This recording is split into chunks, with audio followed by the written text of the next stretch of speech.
If you are looking to find your dream SDR or BDR role, or if you are already in software sales, you'll see value from this video as I've put together a list of the top 3 things all SDRs must know. I spent the first 2 years of my career as an SDR. When I first started in tech sales, I didn't really know what I was doing, so I had to learn the hard way. I fell on my face a lot. I got a lot of advice along the way. I made 38,000 cold calls, generated a lot of closed revenue, and I've condensed all of those learnings and all of that experience into the top 3 key things all SDRs need to know. Point number 1 is performance. You are paid to perform. When we look at the incentive structure of an SDR, it's traditionally based on generating pipeline, no matter what company you're at. You are paid to call into companies, to email into companies, to message people on LinkedIn, to do whatever you gotta do to set up initial meetings that hopefully generate closed revenue. Those initial meetings could look like demos, could look like conversations, could look like setting up phone calls, getting people to go to webinars, whatever it may be. You'll most likely be incentivized based on generating pipeline, and you need to set up meetings. So you are paid for an outcome. So on a week-to-week or month-to-month basis, either you hit your number, yes, or you do not hit your number, no. Your pay is dictated based on your performance, and your success is dictated based on your performance. So the ability in which you can move up in your career. We talk all things software sales on this channel, so if you're enjoying this video, make sure to subscribe to the channel now. We have a lot of great videos in the way. Been posting videos for over 100 days straight. We talk all things life of an SDR, cold calling, software sales, how you can find success sooner rather than later. Just to share my own perspective on performance, I really view it as a conscious decision.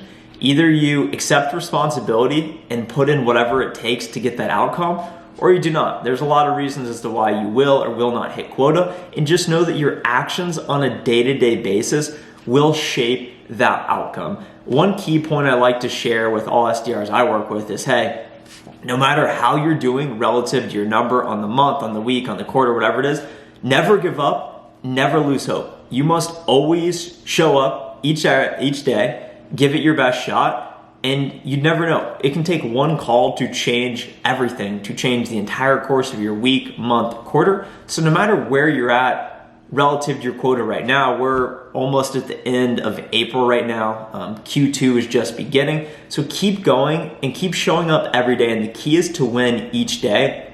And if you show up every day, if you focus on getting better, focus on making your calls, focus on being consistent, that will aid you well as you think about how to perform better.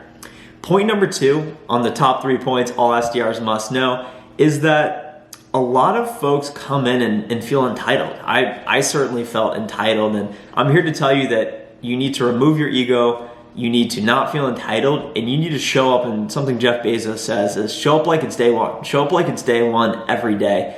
Someone like myself who usually found success throughout their high school, college career, relatively athletic, average smart, was able to show up and communicate, make friends, do whatever, and you traditionally are at the top of things.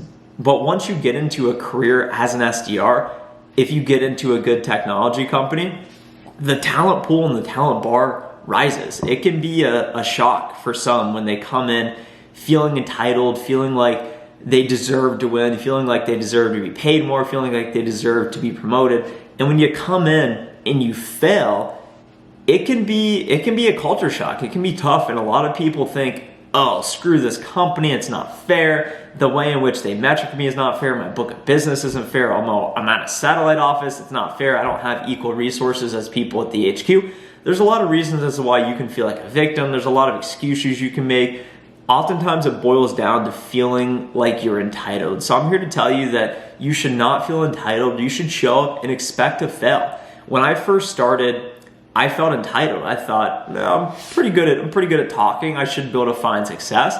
And when I first started, I was one of the worst performing SDRs. And when you look at everyone on a dashboard, numbers do not lie. And when you're at the bottom of the leaderboard and your performance, the actions you would put in shape that performance, and everyone had the same resources, same time, same ability to do good or bad. And when you do bad, it can be very difficult to accept, I did bad, I fell short, I didn't do what it took to win in this situation, and you must accept responsibility for that and then ask yourself, what are you going to do to respond? How do you bounce back? I'm personally someone who deals really well with adversity since I've encountered a lot of it in my life, and I like feeling like my back is pitted against the wall. I like feeling like things are crumbling down, because that's oftentimes that heightens my senses, and that leads me to then do my best work. And hopefully if you're in that situation, you'll need to ask yourself, how do you perform under pressure?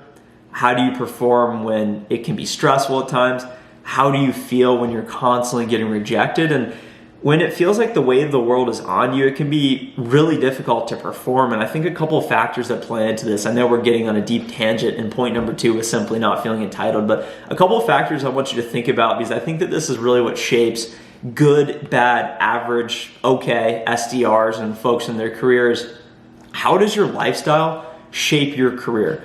How does your out of work activities influence your in work activities? And then based on your in-work activities and your performance there, that will then shape how you feel in your out-of-work activities. When I think back to my early days as an SDR, when I wasn't performing well, it would then lead into my weekends and say, oh, I'm not good enough. Oh, I associate my sense of self with my performance as an SDR.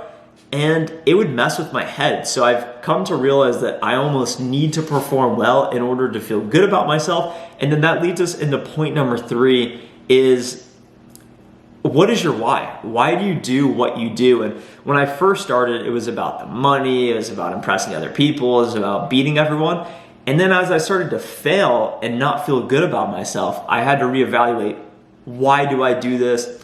Why do I try? Why do I give good effort? Why do I give bad effort? And I realized my why is to further my own personal self-satisfaction of feeling successful. Previously, I needed to do well in order to have confidence in my life outside of work. Now, my performance is so deeply rooted in my sense of self that in order for me to feel satisfied, fulfilled as a person, I need to perform well, because it's something I really care about. It's something that I'm obsessed about. And it's something that brings me immense joy and satisfaction to perform well. And I'm not performing well so that I can make a lot of money. I'm not performing well so that I can impress other people. I'm not performing well so that other people will look at me and say, oh, Trent, you did better than me, blah, blah, blah, or me trying to seek out the power. I don't necessarily care about any of those things. Of course, all those things are nice, but I try and perform well because it makes me feel good as a person to know that I gave my best effort, I did a good job, I'm positively contributing to the whole. And that's what it's all about. You got to recognize that you are a piece of this larger machine. And if you think you're the best thing in the world since sliced bread, when you start to not perform, you become a lot less valuable to your firm. And even if you are a top performer and you feel like you're not recognized for your work, you feel like you're not appreciated, or maybe you're not performing and you feel, oh, the grass is greener on the other side over there. Oh, I have a friend at Primate Survey, whatever company over there, and you think, oh, I'll just go over there, jump ship. They'll pay me $5,000 more a year, quicker path to account executive. And that boils down to point number 3 of asking yourself what your why is, because a lot of people come in, face initial adversity, and they crunch, and then they leave. They jump ship and they think, oh, I'll just switch companies and reinvent myself somewhere else.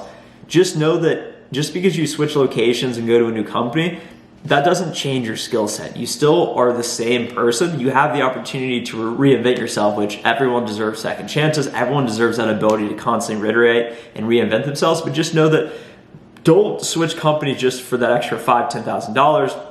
Don't switch companies just because things aren't going well where you're at right now. I thought about that in the past because I felt like a victim and I'd make excuses. And then I came to realize I am my own person. No matter if I switch companies or do something else, that's not going to change me. I need to figure out how to get good at what I'm doing right now, whatever it took. And now I make videos talking about sales. Now I like to talk a lot about whatever. And a lot of people say, oh, Trent, you don't know what you're talking about.